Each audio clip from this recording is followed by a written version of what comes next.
सहनां भवतो सह नौ भुनक्तो सह वीर्यङ्करवावहै तेजस्विनावधीतमस्तु मा विद्विषावहै। ॐ शान्ति शान्ति शान्तिः।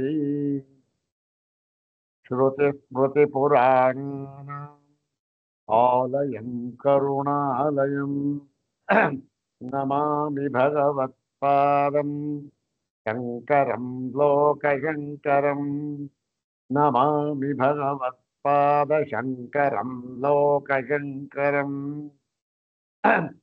वन्दे तं सच्चिदानन्दं यतिवर्यं महामतिं वेदवेदान्तसारज्ञं सद्गुरुं प्रणतोऽस्म्यहम् सदाशिवसमारम्भाम् शङ्कराचार्यमध्यमाम् अस्मदाचार्यपर्यन्ताम् वन्दे गुरुपरम्पराम्।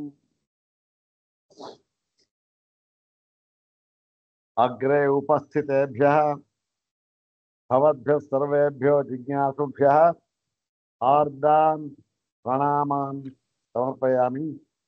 ब्रह्मसूत्र शांकर भाष्ये तृतीयाध्याये द्वितीये पादे एकसूत्रात्मकेऽस्मिन् चतुर्थे बुद्धेर्धसम्पत्त्यधिकरणे तदुपनिबद्धम् एकमात्रं सूत्रं द्विवारं पठित्वा सूत्रार्थं तद्भाष्यभागं च यथाचार्यानुग्रहं विचारयामः। इदं सूत्रं पादादितः दशमं सूत्रम्। सर्वाग्रे शंकर भगवत पूज्यपादानां प्रशस्तिश्लोकमेकं पठित्वा तेषां पादारविन्दयोः शिरसा प्रणिपत्य अनुग्रहं च प्राप्य प्रकृतं दशमं सूत्रं तदवशिष्टभाष्यभागं च यथाचार्यानुग्रहं विचारयामः। तत्र तावत् श्रीमच्छंकर भगवत पूज्यपादानां प्रशस्तिश्लोकमेकं द्विवारं पठामः।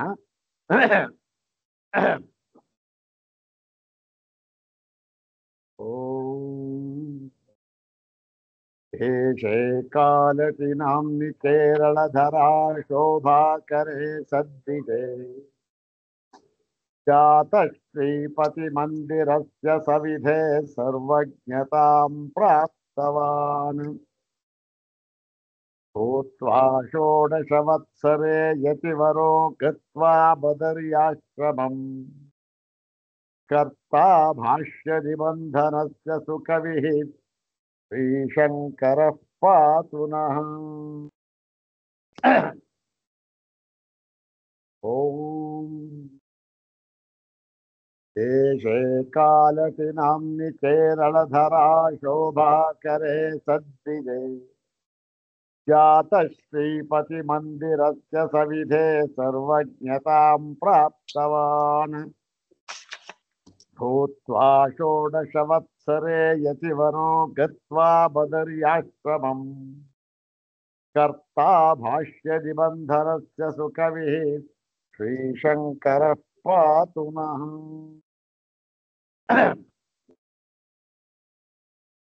अथ श्रीमच्छंकर भगवतः कृतौ शारीरकमीमांसा भाष्ये तृतीये साधनाध्याये द्वितीये पादे चतुर्थं मुग्धेर्धसम्पत्त्यधिकरणम्। ॐ मुग्धेर्धसम्पत् ॐ मुग्धेर्धसम्पत्तिः परिशेषात्। ॐ मुग्धेर्धसम्पत्तिः परिशेषात्। ಇದರ ಒಂದು ಅನ್ವಯ ಪದವಿಭಾಗ ಅನ್ವಯ ಅನ್ವಯಾರ್ಥವೆಲ್ಲ ಆಗಿದೆ. ಕೇವಲ ಅನ್ವಯವನ್ನ ನೋಡೋಣ. ಅನ್ವಯ ಕೂಡ ಸುಲಭವಾಗಿದೆ. ಮುಗ್ಧೆ ಮುಗ್ಧೆ ಇತ್ಯುಕ್ತೆ ಸುಷುಪ್ತಾವಸ್ಥಾಯಾಂ ಸುಷುಪ್ತಾವಸ್ಥಾಯಾಂ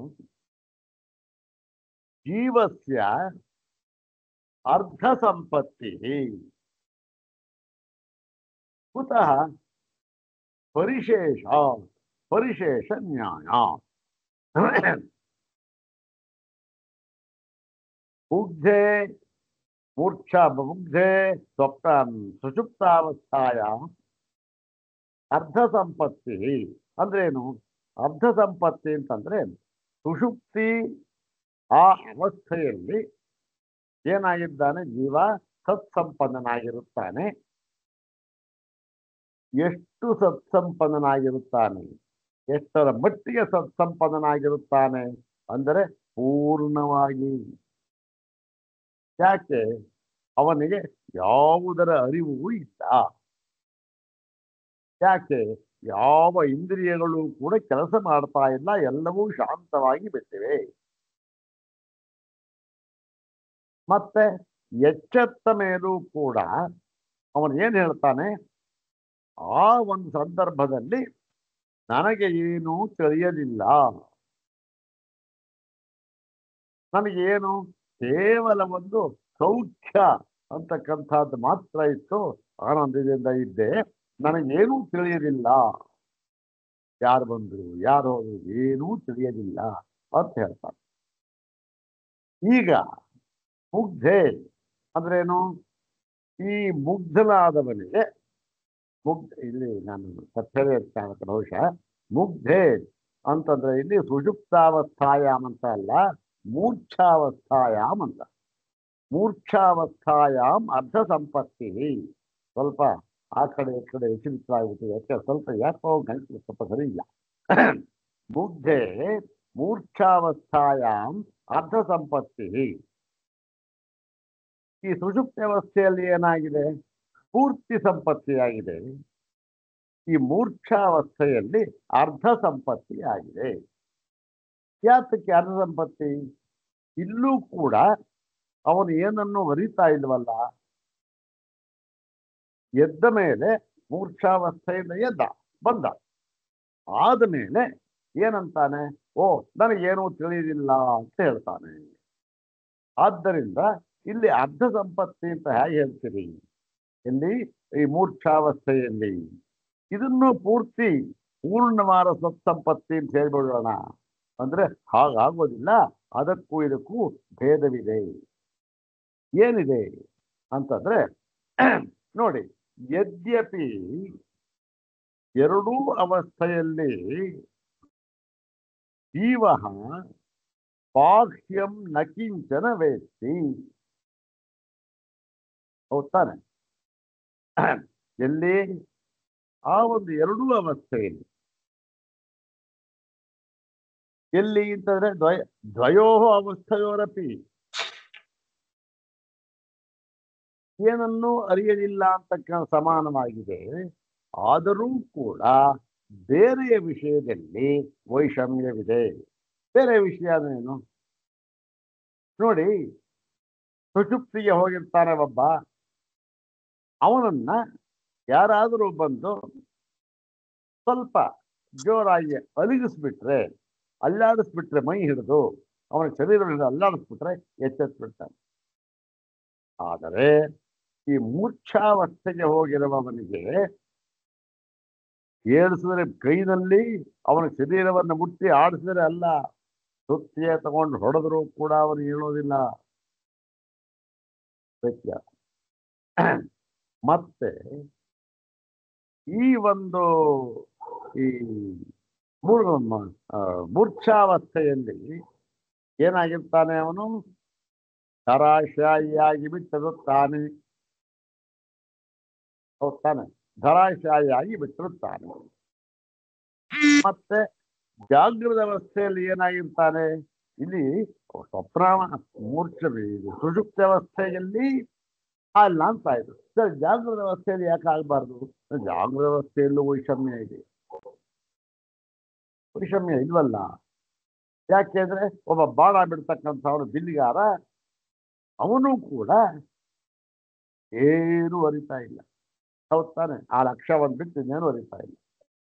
ಓಹೋ, ಲಕ್ಷ್ಯ ಒಂದು ಬಿಟ್ಟು ಅಂದ್ರೆ ಲಕ್ಷ್ಯವನ್ನು ಅರಿತಾ ಇದ್ದಾರೆ ಅಂತ ಅರ್ಥ ಆಯ್ತು. ಇಲ್ಲಿ ಹಾಗೆ ಯಾವ ಲಕ್ಷ್ಯವೂ ಇಲ್ಲ, ಅರಿವಿಕೆ ಅಂತಕ್ಕಂಥದ್ದು ಇಲ್ಲ, ಆದ್ದರಿಂದ ಅದು ಅಲ್ಲ ಅಂತ ಹೇಳಿ ಇಲ್ಲಿ ಈಗೇನಾಯ್ತು, ಜಾಗೃತ ಅವಸ್ಥೆನೂ ಅಲ್ಲ, ಮತ್ತೆ ಸ್ವಪ್ನಾವಸ್ಥೆ ಅಂತೂ ಅಲ್ಲ. ಯಾಕೆ? ಅಲ್ಲಿಯೂ ಕೂಡ ಅರಿವು ಎನ್ನುವುದರ ಅಭಾವ ಇದೆ. ಎಲ್ಲಿ? ಸ್ವಪ್ನಾವಸ್ಥೆಯಲ್ಲಿಯೂ ಕೂಡ. ಹೀಗೆ ಎರಡೂ ಕೂಡ ದರ್ಶನಾವಸ್ಥೆ ಆದ್ದರಿಂದ ಎರಡು ಸಮಾನವಾಗಿದೆ. ಒಂದರಲ್ಲಿ ಇದ್ದ ನ್ಯಾಯವನ್ನ ಇನ್ನೊಂದರಲ್ಲಿ ನಾವು ತೆಗೆದುಕೊಳ್ಬಹುದು. ಹೀಗಾಗಿ ಎರಡೂ ಅವಸ್ಥೆಯಲ್ಲಿ ಅದು ಇದಕ್ಕೂ ಅದಕ್ಕೂ ಸಮವಲ್ಲ ಅಂತ. ಸುಷುಪ್ತಿ ಅವಸ್ಥೆ ಅದರಲ್ಲೂ ಅಲ್ಲ ಅಂತ ತೀರ್ಮಾನ ಮಾಡಿದ್ದಾಯ್ತು. ಇದಕ್ಕೂ ಅದಕ್ಕೂ ಭೇದ ಏನು ಅಂತ. ಇನ್ನು ಉಳಿದ ಅವಸ್ಥೆ ಯಾವುದು? ಜೀವನಿಗೆ ಅವನು ಶರೀರಸ್ಥನಾಗಿದ್ದಾಗ, ಅಂದ್ರೆ ಏನು, ಜೀವನು ಯಾವಾಗ ನಮ್ಮ ಶರೀರದಲ್ಲಿ ಇರ್ತಾನೋ ಆವಾಗ ಅವನಿಗೆ ಮೂರೇ ಅವಸ್ಥೆ: ಜಾಗೃತ, ಸ್ವಪ್ನ, ಸುಷುಪ್ತಿ. ಈ ಮೂರವಸ್ಥೆಗೂ ಕೂಡ ಇದು ಮೂರ್ಛಾವಸ್ಥೆ ಅಂತಕ್ಕಂಥದ್ದು ಅದನ್ನು ಸೇರಿಸೋಕ್ಕಾಗೋದಿಲ್ಲ ಅಂತ ಆಯ್ತು. ಯಾಕೆ? ಹೊಂದೋದಿಲ್ಲ. ಇದಕ್ಕೂ ಅದಕ್ಕೂ ವೈಷಮ್ಯ ಇದೆ. ಈ ನಾಲ್ಕನೇ ಅವಸ್ಥೆ ನೋಡೋಣ. ಸರಿ, ಹಾಗಾದ್ರೆ ಹೋಗ್ಬಿಟ್ಟ ನೋಡ ನೀನು ಅಂದ್ರೆ ಅದನ್ನು ಹೇಳ್ತಾ ಇದ್ದಾರೆ ಈ ಒಂದು ಭಾಗದಲ್ಲಿ. ಏನು ಅಂದ್ರೆ ನೋಡಿ, ಹಳೆಯ ವಾಕ್ಯ ಏನಾಯ್ತು? ಮುಗ್ಧಸ್ಯ ತಸ್ಮಾತ್ ನ ಜಾಗರ್ತಿ ನಾಪಿ ಸ್ವಪ್ನಾನ್ ಪಶ್ಯತಿ. ಅವನೇನು ಆದ್ದರಿಂದ ಅವನು ಎಚ್ಚೆತ್ತಿರುತ್ತಾನೆ ಅಂತಲೂ ಹೇಳೋ ಹಾಗಿಲ್ಲ, ಸ್ವಪ್ನವನ್ನು ಕಾಣ್ತಾನೆ ಅಂತಲೂ ಹೇಳೋ ಹಾಗಿಲ್ಲ. ಮತ್ತೆ ಸುಷುಪ್ತಿಯಲ್ಲಿ ಭೇದವನ್ನು ಹೇಳಿದ್ದಾಯಿತು, ಸುಷುಪ್ತಿ ಅವಸ್ಥೆಯಿದ್ದಾನೆ ಅಂತಲೂ ಹೇಳೋಕ್ಕಾಗೋದಿಲ್ಲ. ಮತ್ತೆ ಇನ್ನೊಂದು ಯಾವುದು ಕೊನೆಯ ಅವಸ್ಥೆ ಅಂದ್ರೆ ನಾಪಿ ಮೃತಃ. ಈ ಭಾಗ ಎಷ್ಟು? ಅದು 274ನೇ ಭಾಷೆದಾಗ ಪುಟ 445ನೇ 485ನೇ ಪುಟ ನೆನಪಿಸ್ತದೆ. ನಾಪಿ ಮೃತಃ. ಓಹೋ, ಇವನು ಮೃತನಾಗಿದ್ದಾನೆ ಅಂತಲೂ ಹೇಳೋದಕ್ಕಾಗುವುದಿಲ್ಲ. ಯಾತಕ್ಕೆ ಅಂತ ಅನ್ನೋದನ್ನ ಹೇಳ್ತಾರೆ. ಪ್ರಾಣೋಷ್ಮಣೋರ್ ಭಾವ. ಇವನಿಗೆ ಪ್ರಾಣ ಮತ್ತೆ ಊಷ್ಮ. ಪ್ರಾಣ ಅಂದ್ರೆ ಉಸಿರಾಡ್ತಾ ಇರ್ತಕ್ಕಂಥದ್ದು, ಉಚ್ಛ್ವಾಸ ನಿಶ್ವಾಸ. ಊಷ್ಮ ಅಂದ್ರೇನು? ಶಾಖ. ಪ್ರಾಣ ಊಷ್ಮಣೋ ಅಂದ್ರೇನು? ಪ್ರಾಣಶ್ಚ ಊಷ್ಮಾಚ ಪ್ರಾಣೋಷ್ಮಾಣೌ ಅಂತ. ಊಷ್ಮನ್ ಶಬ್ದ ಇದೆ. ಊಷ್ಮಾ, ಊಷ್ಮಾಣೌ, ಊಷ್ಮಾಣ. ಹೇ ಊಷ್ಮಾಣಂ, ಹೇ ಊಷ್ಮಾಣಂ, ಹೇ ಊಷ್ಮಾಣ. ಊಷ್ಮಾಣಂ, ಊಷ್ಮಾಣೌ, ಊಷ್ಣಃ.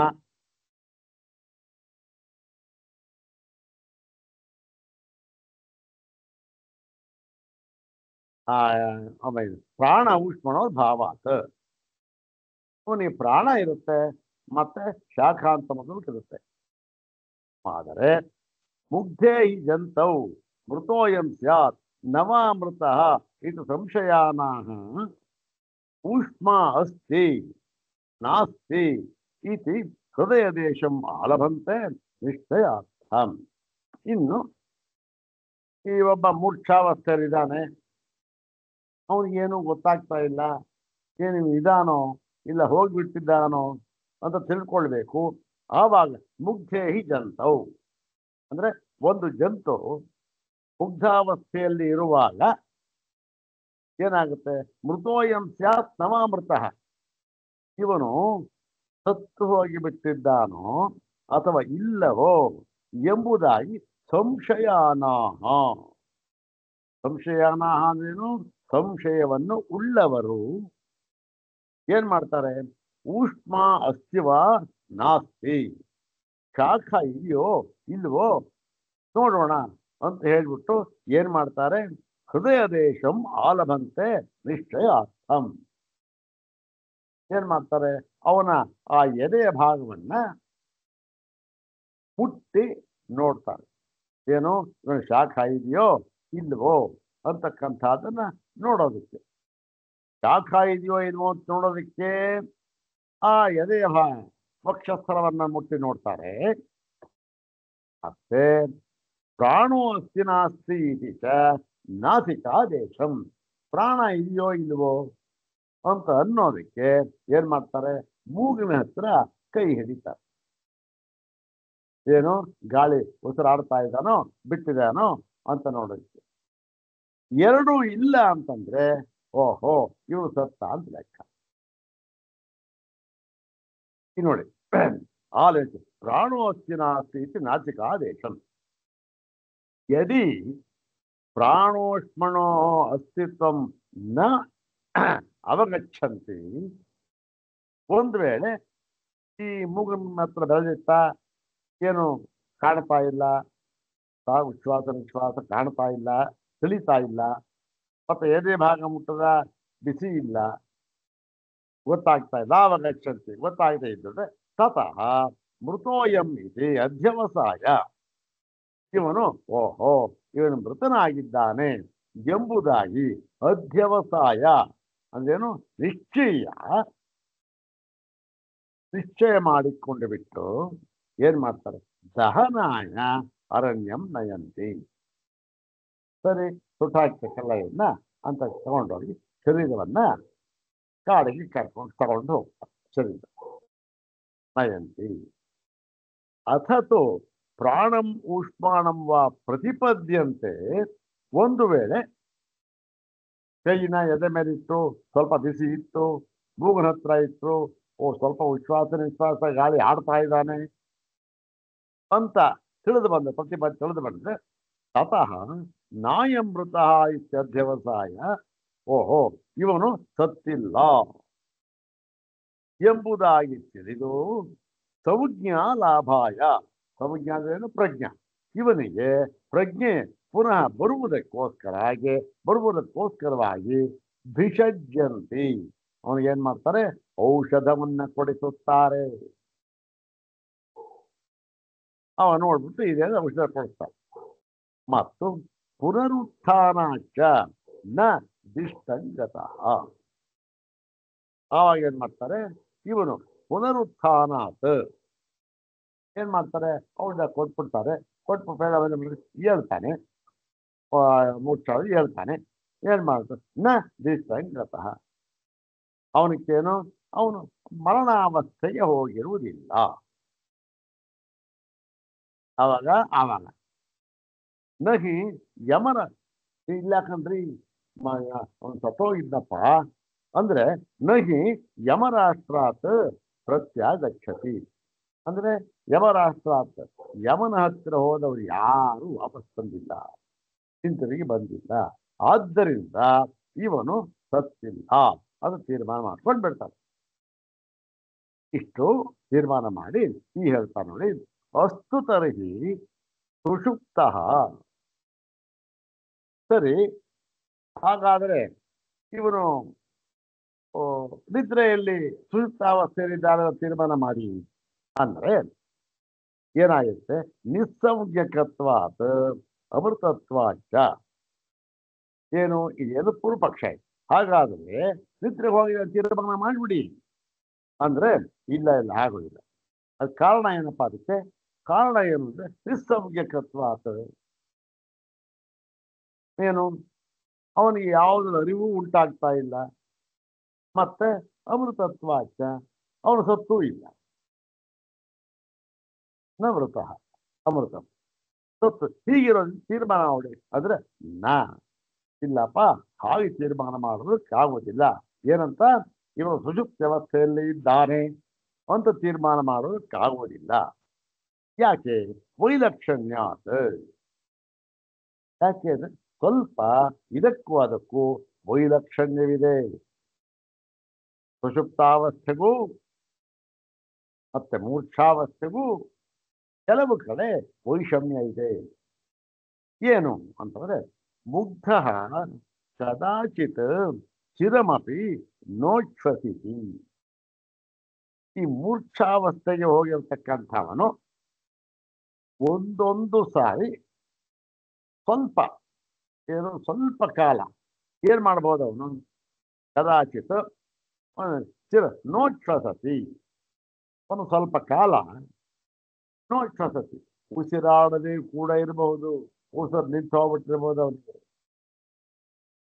ಮತ್ತು ಸುವೇಪಥುರ್ಹು ಅಸ್ಯ ದೇಹೋ ಭವತಿ ಭಯಾನಕಂ ಚ ವದನಂ ವಿಸ್ಫಾರಿಕೆ ನೇತ್ರೆ ಮತ್ತೆ ಅವನ ಶರೀರ ಏನಾಗಿರುತ್ತೆ ಸವೇಪಥು ಸವೇಪಥು ಅಂದ್ರೆ ವೇಪಥು ಸಹಿತಂ ಶರೀರಂ ವೇಪಥುನೇನು ಬೆವರು ಉಷ್ಣ ಏನ್ ಬೆವರು ಬಿಟ್ಟಿರ್ತಾರೆ ಮೂರ್ಛೆ ಹೋದವರಿಗೆ ಎದ್ದಾದ್ರೆ ಬೆವ್ರು ಹೋಗಿರುತ್ತೆ ಮುಖ ಎಲ್ಲ ನೀರಾಗ್ಬಿಟ್ಟಿರುತ್ತೆ ವೇಪಥು ದೇಹದಲ್ಲಿ ಬೆವ್ರು ಹೋಗಿರುತ್ತೆ ಮತ್ತೆ ಭಯಾನಕಂಚ ವದನಂ ಅವನ ಮುಖ ಒಂಥರ ಅಷ್ಟು ಶಾಂತವಾಗಿರೋದಿಲ್ಲ ವಿಕಾರವಾಗಿ ಇರುತ್ತೆ ಮತ್ತು ಭಯಾನಕಂಚ ವದನ ವಿಸ್ಫಾರಿತೆ ನಿಂತ್ರೆ ಕಣ್ಣೇನಾಗಿರುತ್ತೆ ಮೇಲ್ಗಣ್ಣಾಗೋಗ್ಬಿಟ್ಟಿರುತ್ತೆ ಉಚ್ಚಾವಸ ಇರ್ತಕ್ಕಂಥವನು ಮೇಲ್ಗಣ್ಣು ಮಾಡ್ಕೊಂಡ್ಬಿಟ್ಟು ಮೇಲ್ಕೊಂಡು ಮಲಗ್ಬಿಟ್ಟಿರ್ತಾನೆ ಏನಿಲ್ಲ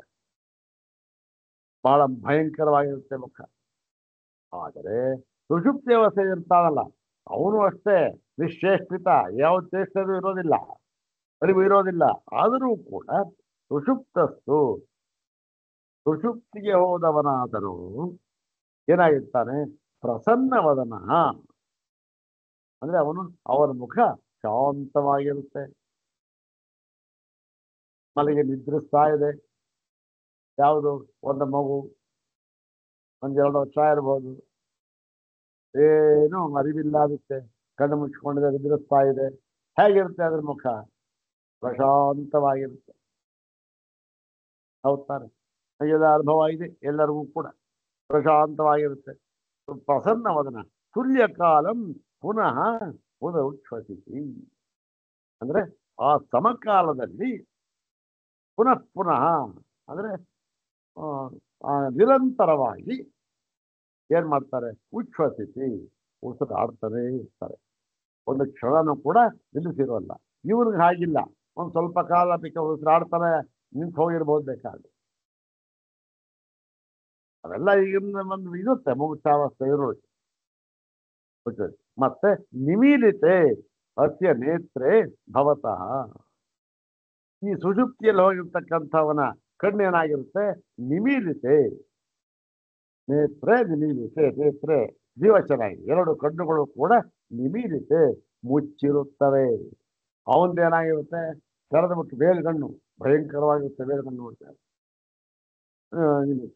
ಹೌದ ನಚ ಅಸ್ಯ ದೇಹೋ ವೇಪತೆ ಅವನ ದೇಹ ಬೆವರು ಬೆವ್ರು ಹೋಗ್ಬಿಟ್ಟಿರ್ತಾನೆ ಇವನಿಗೆ ಯಾವ ಬೆವರು ಕೂಡ ಏನೂ ಇಲ್ಲ ಪ್ರಶಾಂತವಾಗಿರುತ್ತೆ ದೇಹೋ ನ ವೇಪತೆ ಮತ್ತು ಪಾಣಿಪೇಶನ ಮಾತ್ರೇಣ ಸುಷುಪ್ತಂ ಉತ್ಥಾಪಯಂತಿ ಮತ್ತೆ ಸ್ವಲ್ಪ ಕೈನ ಅವನ ಶರೀರ ಮೇಲೆ ಇತ್ತು ಪಾಣಿಪೇಶನ ಎಳ್ಳಾಡ್ಸೋದು ಮುಟ್ಟಿ ಹಿಂಗ ಅಲ್ಲಿಗಾಡಿಸಿ ಇವನೇನ್ ಮಾಡ್ತಾನೆ ಎಚ್ಚೆತ್ತು ಬಿಡುತ್ತಾನೆ ಅಲ್ಲೇನಾಗಿದೆ ಏನಿಲ್ಲ ಇವನು ಎಚ್ಚೆತ್ತು ಕೊಡ್ತಾರೆ ಸುಷುಪ್ತಿಗೆ ಹೋದವನು ಯಾವುದು ಪಾಣಿಪೇಶನ ಮಾತ್ರ ಸುಷುಪ್ತ ನತು ಮುಗ್ಧಂ ಮುದ್ಗರ ಘಾತೆ ನಾತಿ ಅವನು ಮೂರ್ಛಾವಸ್ಥೆಯಲ್ಲಿರ್ತಕ್ಕಂಥವನು ಮುದ್ಗರ ಘಾತೆ ನಾತಿ ಸೋತ್ಕೆ ಆಡ್ಕೊಂಡು ಹೊಡೆದ್ರೂ ಕೂಡ ಅವನು ಹೇಳುವುದಿಲ್ಲ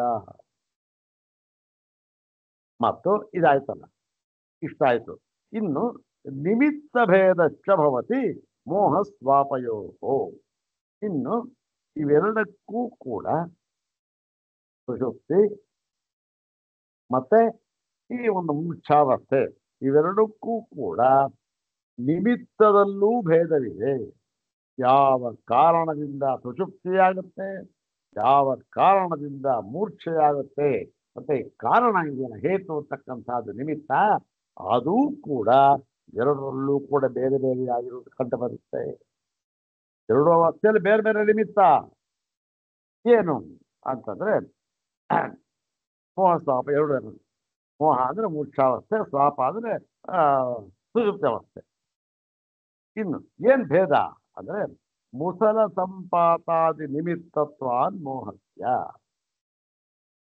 ಮೋಹ ಮೂರ್ಛಾವಸ್ಥೆ, ಮೂರ್ಛೆಗೆ ಯಾವಾಗ ಹೋಗ್ತಾನೆ ಅಂದ್ರೆ ಏನಾದ್ರೂ ಕೂಡ ಮುಸಲ ಅಂತಂದ್ರೆ ಭಾರವಾದ ಒಂದು ಪದಾರ್ಥ, ಕಬ್ಬಿಣದ ಪದಾರ್ಥ, ಅದ್ರ ಸುತ್ತಿ ಆಗ್ಬೋದು, ಇನ್ನೊಂದು ಏನ್ ಬೇಕಾದ್ರೆ ಅದನ್ನ ಬಿದ್ದಾಗ, ಹೊಡೆದಾಗ, ಅದನ್ನು ತೀವ್ರವಾಗಿ ಹೊಡೆದಾಗ, ಬಿದ್ದಾಗ, ಸಂಪಾತ ಬಿದ್ದಾಗ, ಏನಾದ್ರು ಏಟು ಬಿದ್ದಾಗ ಮೂರ್ಛೆ ಹೋಗ್ಬಿಡ್ತಾನೆ. ಆದ್ರೆ ಇವನು ಈ ಸುಷುಪ್ತಿಗೆ ಹೋದವನೇನು ಶ್ರಮಾದಿ ನಿಮಿತ್ತತ್ವಾಚ ಸ್ವಾಪಸ್ಯ. ಇವನು ಏನಾಗಿರುತ್ತೆ, ಇವನ ಶರೀರ ಶ್ರಮದಿಂದ ಕೆಲಸ ಮಾಡಿರ್ತಾರೆ ಬೇಕಾದಷ್ಟು. ಆಮೇಲೆ ಏನಾಗ್ತಾನೆ, ವಿಶ್ರಾಂತಿಯನ್ನ ಬಯಸಿ ಇವನು ನಿದ್ರೆಗೆ ಹೋಗ್ತಾನೆ. ಅವನು ಸತ್ಯ ಏಟಿನಿಂದ ಹೋಗ್ತಾನೆ. ಇವನು ಯಾವ ಏಟು ಇಲ್ಲ, ಶರೀರ ದಣಿವಾಗಿರುತ್ತೆ, ಹೋಗ್ತಾನೆ. ನಚ ಲೋಕೆ ಅಸ್ತಿ ಪ್ರಸಿದ್ಧಿ ಮುಗ್ಧ ಸುಪ್ತ ಇತಿ. ಇನ್ನು ಲೋಕದಲ್ಲೂ ಕೂಡ ಇದು ಪ್ರಸಿದ್ಧವಾಗಿಲ್ಲ. ಏನು, ಯಾವೊಬ್ಬ ಮೂರ್ಛೆಯಲ್ಲಿ ಇರುವವನು ಕೂಡ, ಮೂರ್ಛಾವಸ್ಥೆಯಲ್ಲಿ ಇರುವವನನ್ನೂ ಕೂಡ ಜನರು ಸುತ್ತಮುತ್ತ ಇರ್ತಾರಲ್ಲ, ಅವರು ಇಲ್ಲ ರೀ ಪಾಪ ಒಳ್ಳೆ ಶಾಂತ ಮಲಗಿದಾನೆ ಕಣ್ರಿ ಅಂತ ಯಾರು ಹೇಳ್ತಾರೆ. ಮುಗ್ಧ ಸುಪ್ತ ಇತಿ. ಮೂರ್ಛಾವಸ್ಥೆಯಲ್ಲಿದ್ದಾರೆ, ಓ ಇಲ್ಲ ರೀ ಮಲಗಿದ್ದಾನೆ ಅಂತ ಹೇಳ್ತಾರ. ಯಾರು ಹೇಳೋದಿಲ್ಲ ಲೋಕವಿಲ್ಲ, ಅದು ರೂಢಿಯಲ್ಲೂ ಇಲ್ಲ. ಮತ್ತೆ ಏನಾಯ್ತು, ಯಾವುದೂ ಇಲ್ಲ ಅಂತ ಆದ್ಮೇಲೆ ಏನೋ ಒಂದು ಇರ್ಬೇಕಲ್ಲ. ಏನು ಅವಸ್ಥೆ, ನಾವು ಏನು ಹೇಳೋಣ ಹಾಗಾದ ಅವಸ್ಥೆಗೆ? ಜಾಗೃತ ಅಂತೂ ಹೇಳೋ ಹಾಗಿಲ್ಲ, ಸ್ವಪ್ನ ಅಂತನೂ ಹೇಳೋ ಹಾಗಿಲ್ಲ, ಸುಷುಪ್ತಿ ಅಂತನೂ ಹೇಳೋ ಹಾಗಿಲ್ಲ, ಇಲ್ಲ ನಾಲ್ಕನೇ ಅವಸ್ಥೆ ಸತ್ತ ಅಂತ ಹೇಳೋ ಹಾಗಿಲ್ಲ. ಕೆಲವು ತೀರ್ಮಾನ ಆಯ್ತು ಇವಾಗ. ಯಾಕೆ? ಎರಡಕ್ಕೂ ಭೇದ ಇದೆ. ಮತ್ತೆ ಇನ್ಯಾವ ಅವಸ್ಥೆ ಸ್ವಾಮಿ ಅಂದ್ರೆ ಅದು ಇವ ಬರ್ತದೆ. ಏನು ಸೂತ್ರ ಮುಗ್ಧೆ ಅರ್ಥ ಸಂಪತ್ತಿ ಪರಿಶೇಷಾತ್ ಅರ್ಥ ಸಂಪತ್ತಿ. ಮುಗ್ಧೆ ಮುಗ್ಧೆ ಪರಿಶೇಷಾತ್ ಅರ್ಧ ಸಂಪತ್ತಿ ಅಂತ ಬೇಕಾದ್ರೆ ಅನ್ವಯ ಮಾಡ್ಬೋದು. ಮೂರ್ಛಾವಸ್ಥಾಯಾಮ್ ಪರಿಶೇಷಾತ್, ಪರಿಶೇಷ ನ್ಯಾಯದಿಂದ ಅಥವಾ ಪಾರಿಶೇಷ ನ್ಯಾಯದಿಂದ ಅರ್ಧ ಸಂಪತ್ತಿ ಆಗಿರುತ್ತಾನೆ. ಅಷ್ಟೆ, ಅರ್ಧ ಸಂಪನ್ನನಾಗಿರುತ್ತಾನೆ. ಏನಂತ ನೋಡಿ ಅಲ್ಲಿ ಅದನ್ನ ಹೇಳ್ತಾನೆ. ಪರಿಶೇಷಾತ್ ಅರ್ಧ ಸಂಪತ್ತಿರ್ ಮುಗ್ಧತಾ ಇತ್ಯವಗಚ್ಛಾಮಃ. ಅಷ್ಟೇ, ಯಾವ ಸೇರಿಲ್ಲ. ಆದ್ದರಿಂದ ಏನಾಗುತ್ತೆ, ಇವನು ಯಾವ ಅರಿವು ಇಲ್ಲದ್ದರಿಂದ ಇವನಿಗೆ ಅರ್ಧ ಸಂಪತ್ತಿ ಅಂತ ಪಾರಿಶೇಷ ನ್ಯಾಯದಿಂದ ತೀರ್ಮಾನ ಮಾಡಬಹುದು ಅಂತ ಅವಗಚ್ಛಾಮ. ಮತ್ತೆ ಯಾಕೆ ಅರ್ಧ ಸಂಪತ್ತಿ ಅಂದ್ರೆ ನಿಸ್ಸಂಜ್ಞಕತ್ವಾತ್ ಸಂಪನ್ನ ಇತರಸ್ಮಾತ್ ವೈಲಕ್ಷಣ್ಯಾತ್ ಅಸಂಪನ್ನ. ಈ ಮೂರ್ಛಾವಸ್ಥೆಯಲ್ಲಿ ಇರುವವನಿಗೆ ನಿಸ್ಸಂಪನ್ನ, ನಿಸ್ಸಂಜ್ಞಕತ್ವ, ಏನು ಯಾವುದರ ಅರಿವು ಇಲ್ಲ. ಯಾರಿಗೆ? ಮೂರ್ಛಾವಸ್ಥೆಯಲ್ಲಿರುವವನಿಗೆ. ಸ್ವಪ್ನಾವಸ್ಥೆಯಲ್ಲಿರುವವನಿಗೆ ಏನಾಗಿದೆ, ಅವನಿಗೂ ಅಷ್ಟೇ ಯಾವುದರ ಅರಿವು ಇಲ್ಲ, ಅದೊಂದು ಸಮಾನವಾಗಿದೆ. ಆದರೆ ಇತರಸ್ಮಾತ್ ಬೇರೆಯ ವಿಷಯಗಳಲ್ಲಿ ಏನು ವೈಲಕ್ಷಣ್ಯವಿರುವುದರಿಂದ ಅಸಂಪನ್ನ, ಸಂಪನ್ನ ಅಂತ ಹೇಳೋದಕ್ಕೂ ಆಗೋದು. ಅರಿವಿಲ್ಲ ಅಂತ ಅನ್ನುವ ಒಂದೇ ಒಂದು ವಿಷಯ ತೆಗೆದುಕೊಂಡಾಗ ನಿದ್ರೆಗೂ ನಿದ್ರಾವಸ್ಥೆಗೂ ಇದಕ್ಕೂ ದೋಷ ಏನು ವ್ಯತ್ಯಾಸ ಇಲ್ಲ, ಸಂಪದನೆ ಇವನು. ಆದರೆ ಬೇರೆಯ ವಿಷಯಗಳಲ್ಲಿ ವೈಲಕ್ಷಣ್ಯವಿರುವುದರಿಂದ ಇವನು ಅಸಂಪನ್ನ. ಹಾಗಾಗಿ ಅರ್ಧ ಸಂಪನ್ನ ಅಂತ ನಾವು ಹೇಳ್ತೇವೆ ಅಂತ ತೀರ್ಮಾನ ಮಾಡಿದ್ವಿ. ಈಗ ಈ ಮೂರ್ಛಾವಸ್ಥೆ ಇದೆಯಲ್ಲ, ಇದು ಅರ್ಧ ಸಂಪತ್ತಿ ಅಂತ ಅನ್ನುವುದರ ಏನು ಅಭಿಪ್ರಾಯ ಹೇಳ್ತಾ ಇದ್ದಾರೆ ಅಂತಂದ್ರೆ ಅದನ್ನ ಕೊಂಚ ವಿಚಾರ ಮಾಡ್ತಾ ಇದ್ದಾರೆ. ಕಥಂ ಪುನಃ ಅರ್ಧ ಸಂಪತ್ತಿ ಮುಗ್ಧತಾ ಇದು ಶಕ್ಯತೆ ವಕ್ತು. ಅಲ್ಲ ಸ್ವಾಮಿ, ನೀವೇನು ಹೇಳಿದ್ರಿ? ಅವನಿಗೆ ಅವನೇನು ಯಾರೋನು ಜೀವ. ಯಾವ ಜೀವ ಅವನು? ಶರೀರಸ್ಥ ಜೀವ ಹೋಗ್ತಾನೆ. ಶರೀರಸ್ಥೋ ಜೀವ ಬಾಹ್ಯಂ ನ ಕಿಂಚನ ವೇತ್ತಿ ಅಂತ ಹೇಳಿರಲ್ಲ. ಇದು ಹೇಗೆ ಸ್ವಾಮಿ ಇದು? ಯಾಕಪ್ಪ ಅಂದ್ರೆ ಯಾವತ ಸುಪ್ತಂ ಪ್ರತಿ ತಾವದುಕ್ತಂ ಶ್ರುತ್ಯ ಸತಾ ಸೌಮ್ಯ ತದಾ ಸಂಪನ್ನೋ ಭವತಿ. ಶ್ರುತಿಯಲ್ಲಿ ಏನ್ ಹೇಳಿದ್ರು? ಯಾರನ್ನ ಕುರಿತು? ಸುಷುಪ್ತಿಗೆ ಹೋಗಿರುವುದನ್ನ ಕುರಿತು ಶ್ರುತಿ ಏನ್ ಹೇಳ್ತಾ ಇದೆ ಅಂದ್ರೆ ಸದಾ ಸೌಮ್ಯ ತದಾ ಸಂಪನ್ನೋ ಭವತಿ. ಸದಾ ಸದಾ ಇತ್ಯುಕ್ತೆ ಕದಾ? ಸುಷುಪ್ತಾವಸ್ಥಾಯಾಂ. ಸುಷುಪ್ತಾವಸ್ಥಾಯಾಂ ಹೇ ಸೌಮ್ಯ, ಹೇ ಪ್ರಿಯದರ್ಶನ, ಸದಾ ಸಂಪನ್ನೋ ಭವತಿ. ಸದಾ ಸತ್ತಿನಲ್ಲಿ, ಸತ್ತಿನೊಡನೆ ಅವನು ಸಂಪನ್ನನಾಗಿರುತ್ತಾನೆ, ಒಂದಾಗಿ ಬಿಟ್ಟಿರುತ್ತಾನೆ ಅಂತೇನು ಶ್ರುತಿ ಹೇಳ್ತಾ ಇದೆ. ಅತ್ರ ತೇನೋ ಅಸ್ತೇನೋ ಭವತಿ. ಬೃಹದಾರಣ್ಯಕದಲ್ಲೂ ಕೂಡ ಈ ಅರ್ಥವನ್ನು ಹೇಳ್ತಾ ಆ ಒಂದು ಅವಸ್ಥೆಯಲ್ಲಿ ಕಳ್ಳ ಕಳ್ಳನಲ್ಲ, ಮೋಸಗಾರ ಮೋಸಗಾರನಲ್ಲ, ದಾನ ಮಾಡಿರೋನು ದಾನಿಯಲ್ಲ, ಸುಳ್ಳು ಹೇಳೋ ಸುಳ್ಳು ಹೇಳಿಲ್ಲ. ಯಾಕೆ? ಏನು ಅರಿವಿಲ್ವಲ್ಲ ಅವನು. ಯಾವನೊಬ್ಬ ಇದ್ದ, ತಪ್ಪು ಮಾಡಿದ್ದ, ಕಾರಾಗೃಹಕ್ಕೆ ಹೋಗಿದ್ದ ಅಲ್ಲಿದ್ದ, ಅಯ್ಯೋ ನನಗೆ ಕಾರಾಗೃಹ ವಾಸ, ಇಲ್ಲಿದ್ದೇವೆ ಅಲ್ಲಿದ್ದೇವೆ ಬಹಳ ಯೋಚನೆ ಮಾಡಿದ್ದ. ಆ ಯೋಚನೆ ನಿದ್ರೆ ಬಂದ್ಬಿಡ್ತು. ನಿದ್ರೆ ಬಂದ್ರೆ ಏನಾಗಿತ್ತು? ಅಲ್ಲಿ ಅವನು ಯಾವ ತಪ್ಪು ಮಾಡಿಲ್ಲ, ಕಾರಾಗೃಹವೂ ಇಲ್ಲ, ಎಂತೂ ಹತ್ರ ಏನೋ ಅಸ್ಥಿರ ಕಳ್ಳನೇ ಅಲ್ಲ. ಆಮೇಲೆ ನೈತಂ ಬೃಹದಾರಣ್ಯಕದಲ್ಲೂ ನೈತಂ ಸೇತುಂ ಅಹೋರಾತ್ರೆ ತರತೋ ನ ಜರ ನ ಮೃತ್ಯು ನ ಶೋಕೋ ನ ಸುಕೃತಂ ನ ದುಷ್ಕೃತಂ. ಈಗ ಈ ಒಂದು ಈ ಸೇತು ಇಲ್ಲಿ ಈ ಸಂಬಂಧ ಅಹೋರಾತ್ರೆ ಸೇತು ಅಹೋರಾತ್ರೆ ತರತಃ ಅಹೋರಾತ್ರೆ ಈ ಪೂರ್ತಿಯಾಗಿ ಅವನು ತರತಃ ದಾಟಿರುವವನಿಗೆ, ಆ ಸೇತು ದಾಟಿದವನಿಗೆ ನ ಜರ ನ ಮೃತ್ಯು, ಅವನಿಗೆ ಈ ಜರ ಮೃತ್ಯು ಶೋಕ ಸುಕೃತ ದುಷ್ಕೃತ ಯಾವುದೂ ಇಲ್ಲ. ಯಾವುದದು? ಈ ಜಾಗೃತ ಸ್ವಪ್ನ ಎರಡೂ ಕೂಡ ಇಲ್ಲದೆ ದಾಟಿರ್ತಕ್ಕಂಥ ಅವಸ್ಥೆ ಅಂತ ಇದೆಯಲ್ಲ,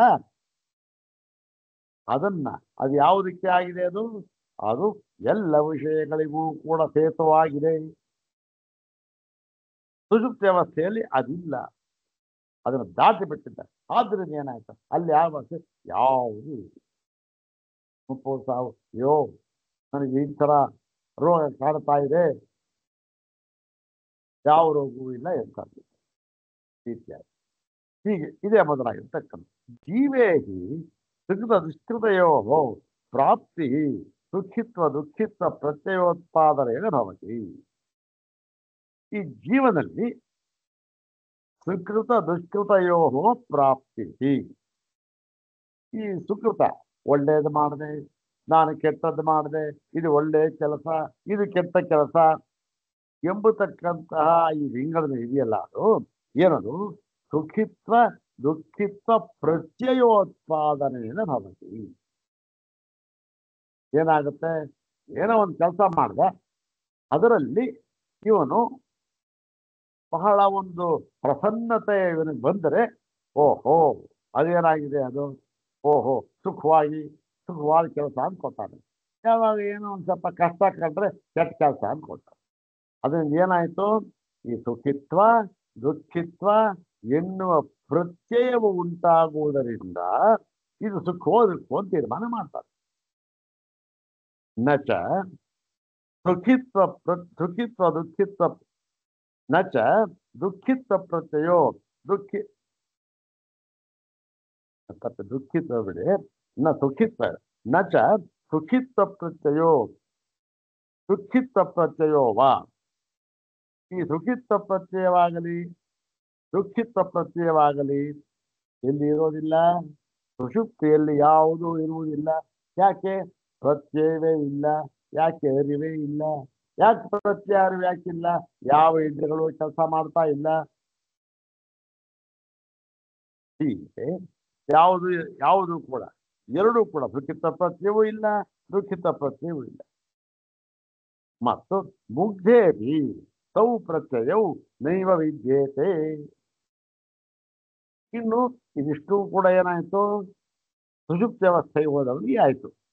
ಇನ್ನು ಈ ಮುಗ್ಧೇಪಿ ಅಂತಂದ್ರೇನು? ಮೂರ್ಛಿತೆ.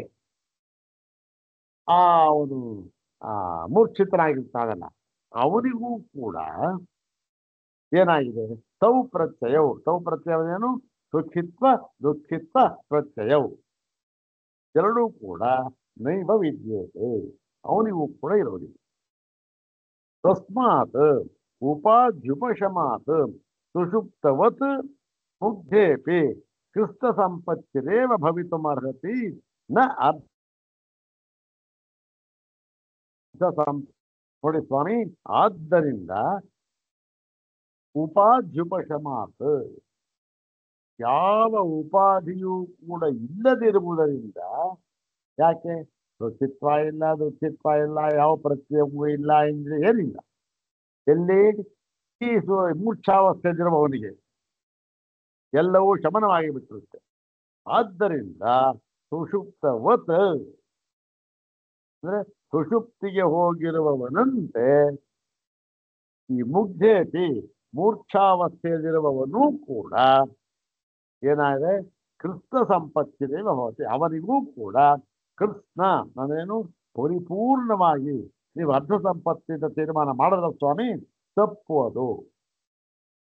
ಇವನೂ ಕೂಡ ಪೂರ್ತಿಯಾಗಿ ಪೂರ್ಣವಾಗಿ ಸತ್ತಿರೊಳಗೆ ಸಂಪನ್ನನಾಗಿರುತ್ತಾನೆ. ಕಾರಣ ಹೇಳ್ಬಿಟ್ಟ. ಸಂಪದನ ಯಾಕೆ ಹೇಳಬಾರ್ದು? ಅಷ್ಟೇ ಹೊರತು ನ ಅರ್ಧ ಸಂಪತ್ತಿ, ಅಷ್ಟೇ ಹೊರತು ನೀವು ಅರ್ಧ ಸಂಪತ್ತಿ ಅಂತ ಹೇಳ್ತಕ್ಕಂಥದ್ದು ಸರಿಯಲ್ಲ ಅಂತ ಹೇಳ್ಬಿಟ್ಟ. ಈಗ ಸ್ವಲ್ಪ ವಿಚಾರ ಮಾಡಿ ನೋಡಿದ್ರೆ ಇಷ್ಟೊಂದು ವಿಸ್ತಾರವಾಗಿ ಇದನ್ನ ಪೂರ್ವಪಕ್ಷ ಮಾಡಿ ಪದೇ ಪದೇ ಕಲಿಸಿ ಮಾಡ್ತಕ್ಕಂಥ ಅವಶ್ಯಕತೆ ಏನಾದರೂ ಇತ್ತೆ? ಏನಿತ್ತು? ಇಷ್ಟು ಸಾಕಾಗಿತ್ತಲ್ಲ. ಏನು ವೈಲಕ್ಷಣ್ಯ ಹೇಳಿದ್ರು. ವೈಲಕ್ಷಣ್ಯ ಹೇಳ್ಬಿಟ್ಟು ಏನಂದ್ರು? ಹಾಗಾಗಿ ಇದು ಸುಷುಪ್ತಿ ವ್ಯವಸ್ಥೆಗೆ ಸೇರಿರುವುದಿಲ್ಲ ಅಂತ ತೀರ್ಮಾನ ಮಾಡಿದ್ರು. ವೈಲಕ್ಷಣ್ಯ ಇದೆ ಅಂತ. ಜಾಗೃತವೂ ಅಲ್ಲ, ಸ್ವಪ್ನವೂ ಅಲ್ಲ ಅಂತಲೂ ತೀರ್ಮಾನವಾಯಿತು. ಜಾಗೃತಿಗೆ ದೃಷ್ಟಾಂತ ಹೇಳಿದ್ರು. ಅಲ್ಲಿ ಅವನ ಸಂಖ್ಯೆ ಇರುತ್ತೆ, ಅವನಿಗೆ ಇದು ಅರಿವಿರುತ್ತೆ. ಅವನಿಗೆ ಜಾಗೃತಲ್ಲಿ ಬಾಣ ಹೊಡೆಯೋನು ಏಕ, ಅವನಿಗೆ ಅವನು ಕಾಣೋದಿಲ್ಲ, ಅವನಿಗೂ ಅರಿವಿರೋದಿಲ್ಲ, ಬೇರೆ ಕಡೆ ಅರಿವು. ಆದರೂ ಕೂಡ ಅವನಿಗೆ ಆ ಒಂದು ಪ್ರಜ್ಞೆ ಅಂತಕ್ಕಂಥದ್ದು ಇರುತ್ತೆ. ನಾನು ಆ ಲಕ್ಷ್ಯವನ್ನೇ ನೋಡ್ತಾ ಇದ್ದೆ ಅಂತ ಹೇಳ್ತಾನೆ. ಆ ಬಾಣ ಗುರಿ ತಲುಪದ್ದೇನೆ. ಇವನೇನು ಹೇಳ್ತಾನೆ? ಏನು ಹೇಳುದು? ಅದರಿಂದ ಈ ಜಾಗೃತ ಅವಸ್ಥೆ ಅಂತರವಲ್ಲ ಅಂತೇಳಿ ಏನು ಹೇಳಿದ್ರು? ಈ ಮೂರು ಅವಸ್ಥೆ ಅಲ್ಲ, ಮತ್ತು ನಾಲ್ಕನೇ ಅವಸ್ಥೆ ಅಂತೂ ಅಲ್ಲವೇ ಅಲ್ಲ. ಯಾಕೆ? ಅವ್ರು ಬಿಸಿ ಇರುತ್ತೆ, ಉಸಿರಾಡ್ತಾ ಇರ್ತಾನೆ, ಇವೆಲ್ಲ ಇರೋದ್ರಿಂದ ಸತ್ತ ಅಂತ ಹೇಳೋ ಹಾಗಿಲ್ಲ. ಯಾವ ಅವಸ್ಥೆಗೂ ಸೇರಿರೋದಿಲ್ಲವಾದ್ದರಿಂದ ಇರತಕ್ಕಂಥದ್ದು ನಾಲ್ಕೇ ಅವಸ್ಥೆ. ಜೀವ ಶರೀರದಲ್ಲಿ ಇರುವಾಗ ಮೂರು ಅವಸ್ಥೆ, ಬಿಟ್ಟ ಮೇಲೆ ಒಂದವಸ್ಥೆ. ಯಾವುದಕ್ಕೂ ಸೇರಿಲ್ಲದಿರುವುದರಿಂದ ಏನ್ ಮಾಡಬಹುದು? ಅರಿವಿಲ್ಲ ಇವನಿಗೆ, ಅವನಿಗೂ ಅರಿವಿಲ್ಲ. ಈ ಕಾರಣದಿಂದ ಅರ್ಧ ಸಂಪತ್ತಿ ಅಂತ ಹೇಳಿದ್ರು. ಇವನು ಹೇಳ್ತಾ ಇದ್ದೇನೆ ಇವಾಗ, ತಪ್ಪು ಸ್ವಾಮಿ, ಇವನು ಕೂಡ ಪೂರ್ಣ ಸಂಪತ್ತು. ಯಾಕೆ ಇಷ್ಟೊಂದೆಲ್ಲ ವಿಚಾರ ಮಾಡಬೇಕಾಗಿತ್ತು ಅಂದರೆ, ನೋಡಿ ಇದು ಎಷ್ಟು ಮಟ್ಟಿಗೆ ಅವಶ್ಯಕ ಅಂದ್ರೆ, ಈ ಒಂದು ಮೋಕ್ಷ ಸ್ವರೂಪವನ್ನ ಹೇಳಬೇಕಾದಾಗ ಅಂದ್ರೆ ಮೋಕ್ಷ ಹೀಗಿರುತ್ತೆ, ಅದು ಹಾಗಿರುತ್ತೆ, ಹೀಗೆ ಎಲ್ಲ ಈ ಪದಗಳಲ್ಲಿ ವರ್ಣನೆ ಮಾಡಿದ್ದಾರೆ. ಪದಗಳಲ್ಲಿ ವರ್ಣನೆ ಮಾಡಿಬಿಟ್ಟು ಏನ್ ಹೇಳಿದ್ರು, ಈ ಮೋಕ್ಷ ಸ್ವರೂಪವನ್ನ ಪದಗಳಿಂದ ವರ್ಣನೆ ಮಾಡುವುದಕ್ಕಾಗುವುದಿಲ್ಲ, ಯಥೋವಾಚೋ ನಿವರ್ತಂತೆ ಅಂತ ಹೇಳ್ಬಿಟ್ರು. ಈಗೆಲ್ಲ ಹೇಳಿದ್ದರಿಂದ ಸ್ವಲ್ಪ ಏನ್ರಿ ಪದಗಳಿಂದ ಹೇಳಿದ್ದೀರಿ, ಇಷ್ಟೆಲ್ಲ ಹೇಳಿದ್ರೆ ಪದಗಳಿಂದ ತಿಳಿಸೋದಕ್ಕಾಗುವುದಿಲ್ಲ ಅಂತ ಹೇಳ್ತಿರಲ್ಲ ಅಂತಂದ್ರೆ ಒಂದು ದೃಷ್ಟಾಂತ ಕೊಟ್ಟುಬಿಟ್ಟು ಸರಿ ಹೋಗ್ಬಿಡುತ್ತಲ್ಲ ಅಲ್ವಾ. ದೃಷ್ಟಾಂತ ಬಹಳ ಅವಶ್ಯಕ ಅಂತ ಹೇಳಿ ಏನ್ ಮಾಡಿದ್ರು, ಈ ಮೋಕ್ಷ ಸ್ವರೂಪಕ್ಕೆ ಸುಷುಪ್ತಿಯನ್ನ ದೃಷ್ಟಾಂತವಾಗಿ ತಗೊಂಡು, ಸುಷುಪ್ತಿಯಲ್ಲಿ ನೋಡಿ ಇರ್ತಾನಲ್ಲ ಹಾಗೆ ಇರ್ತಾನೆ ಅಂತ ತಗೊಂಡು, ಈಗ ಆ ಸುಷುಪ್ತಿಯನ್ನ ಬಿಟ್ಟು ಈ ಮೂರ್ಛಿತನಾದವನೂ ಕೂಡ ಇವನಿಗೂ ಮತ್ತು ಸುಷುಪ್ತರಿಗೂ ಯಾವ ಭೇದವೂ ಇಲ್ಲ, ಇವನು ಕೂಡ ಪೂರ್ತಿಯಾಗಿ ಸಂಪದನಾಗಿರುತ್ತಾನೆ ಒಂದು ಬಿಟ್ರೆ. ಯೋಚನೆ ಮಾಡಿ, ಈಗ ಯಾವ ಅವಸ್ಥೆಯನ್ನ ಮೋಕ್ಷ ಸ್ವರೂಪಕ್ಕೆ ದೃಷ್ಟಾಂತವಾಗಿ ಹೇಳಿದ್ರೋ ಅದಕ್ಕೆ ಇನ್ನೊಂದು ಅವಸ್ಥೆ ಇದೆ ಅಂತ ಹೇಳಿದಾಗಾಯ್ತು. ಯಾವುದು? ಮೂರ್ಛಾವಸ್ಥೆ. ಆವಾಗ ಏನಾಯ್ತು, ಮೂರ್ಛಾವಸ್ಥೆಗೂ ಇದಕ್ಕೂ ವಿಲಕ್ಷಣ್ಯ ಹೇಳಿದ್ರು. ಯಾವಾಗ ದೃಷ್ಟಾಂತ ಹೀಗೂ ಆಗ್ಬೋದು ಅಂತ ಆಗೋಯ್ತು, ಇದು ವೈಲಕ್ಷಣ್ಯ ಎಲ್ಲ ಬಂತು. ಅಲ್ಲಿಗೆ ಏನಾಯ್ತು, ಮೋಕ್ಷ ಸ್ವರೂಪ ಹೀಗೂ ಇರ್ಬೋದು ಅಂತ ಆಗೋಯ್ತು. ಅದಕ್ಕೇನು ಈ ಒಂದು ಮೂರ್ಛಾವಸ್ಥೆ ಅಂತ ಏನಿದೆ ಅದು ಯಾವ ದೃಷ್ಟಿಯಿಂದ ನೋಡಿದರೂ ಕೂಡ ಪೂರ್ಣವಾಗಿ ಸಂಪತ್ತಿ ಅಂತಕ್ಕಂಥದ್ದು ಈ ಅವಸ್ಥೆಯಲ್ಲಿ ಇರುವುದಿಲ್ಲ. ಯಾವಲೇ ಮೂರ್ಛಾವಸ್ಥೆ. ಸುಷುಪ್ತಿಗೂ ಇದಕ್ಕೂ ಭೇದ ಇದೆ. ಬೇಕಾದ ನೀವು ಅರಿವಿಲ್ಲ ಅಂತನ್ನುವ ಒಂದೇ ಕಾರಣಕ್ಕೆ ಅರ್ಧ ಸಂಪತ್ತಿ ಅಂತ ಹೇಳಬಹುದು. ಅದಕ್ಕಾಗಿ ಇಲ್ಲಿ ಇಷ್ಟೊಂದು ವಿಚಾರ ಮಾಡಿ ಅರ್ಧ ಸಂಪತ್ತಿ ಅಂತ ಹೇಳ್ತಾ ಇದ್ದಾರೆ. ಓಕೆ, ಬೇರೆ ಇಷ್ಟು ವಿಚಾರ ಮಾಡೋದು ಬೇಕಾಗಿರಲಿಲ್ಲ. ಮಾಡಬೇರೆ ಏನಾಗುತ್ತೆ, ಓಹೋ ಇದು ಕೂಡ ಸುಷುಪ್ತಿ ಆಯ್ತು, ಹೌದು ದೃಷ್ಟಾಂತ ಆಯ್ತಲ್ಲ, ಇದು ದೃಷ್ಟಾಂತ, ಎರಡು ಒಂದೇನೆ ಅಂದ್ರೆ ಓಹೋ ಬೇಕಾದಷ್ಟು ಆಕ್ಷೇಪ ಬಂತು. ಯಾಕೆ ಮುಗ್ಧನಲ್ಲಿ ಈ ದೋಷ ಎಲ್ಲ ಹೇಳಿದ್ರು, ಅದೆಲ್ಲ ಮೋಕ್ಷ ಸ್ವರೂಪಕ್ಕೆ ಅಂತ ಬಿಡ್ತಲ್ಲ ಆ ಥರ. ಆದ್ದರಿಂದ ಇದನ್ನ ಇಷ್ಟೆಲ್ಲ ವಿಸ್ತಾರವಾಗಿ ವಿಚಾರಣೆ ಮಾಡ್ತಾರೆ. ಏನಲ್ಲ ಪೂರ್ವಪಕ್ಷಿ ನೋಡಿ, ಆದ್ದರಿಂದ ನೀವು ಅರ್ಧ ಸಂಪತ್ತಿ ಅಂತ ಹೇಳ್ತಾ ಇರ್ತಕ್ಕ ಸರಿ ಇಲ್ಲ, ಇದು ಪೂರ್ಣವಾಗಿ ಸಂಪನ್ನನ ಆಗಿರುತ್ತಾನೆ. ಇದಕ್ಕೆ ಶ್ರುತಿಯ ಬೆಂಬಲ ಇದೆ, ಹೇಳಿದ್ದೇವೆ ನೋಡಿ ನಾವು. ಮತ್ತೆ ಈ ಒಂದು ಜನಗಳ ಒಂದು ನಮ್ಮ ಒಂದು ಅನುಭವದಲ್ಲೂ ನೋಡಿರ್ತಕ್ಕಂಥದ್ದು, ಅವನ ಅನುಭವ ಸ್ವಂತ ಅನುಭವ ನೋಡಿರ್ತಕ್ಕಂಥದ್ದು. ಯಾಕೆ ಏನೂ ಇಲ್ಲ, ಅವನ ಪಾದ ಬಿದ್ದಿರ್ತಾನೆ ಇವನು ಅಷ್ಟೆ ಅಂತ ಹೇಳಿ ಇದನ್ನು ಪೂರ್ತಿ ಸಂಪತ್ತಿ ಅಂತ ಒಪ್ಕೊಂಡ್ಬಿಡೋಣ ಅಂತ ಹೇಳಿದ್ರೆ ಅದಕ್ಕೆ ಹೇಳ್ತಾ ಇದ್ದಾರೆ ಭದ್ರೋಚ್ಯತೆ. ಇಲ್ಲಿ ಹೇಳ್ತೇವಪ್ಪ, ಇಲ್ಲ ಹಾಗಿಲ್ಲ, ಪೂರ್ಣ ಸಂಪತ್ತಿ ಅಂತ ಒಪ್ಕೊಳ್ಳೋಕ್ಕಾಗೋದೇ ಇಲ್ಲ, ಇದು ಅರ್ಧ ಸಂಪತ್ತಿಯೇ ಹೌದು ಅಂತ ಹೇಳಿ ಇಲ್ಲಿ ನಿಶ್ಚಯ ಮಾಡಿ ಅಧ್ಯವಸಾಯದಿಂದ ಹೇಳ್ತಾ ಇದ್ದಾರೆ. ಅದನ್ನು ನಾಳೆ ನೋಡಿ. ಓಂ ಶಾಂತಿ ಶಾಂತಿ ಶಾಂತಿ. ಓಂ ತತ್ಸತ್.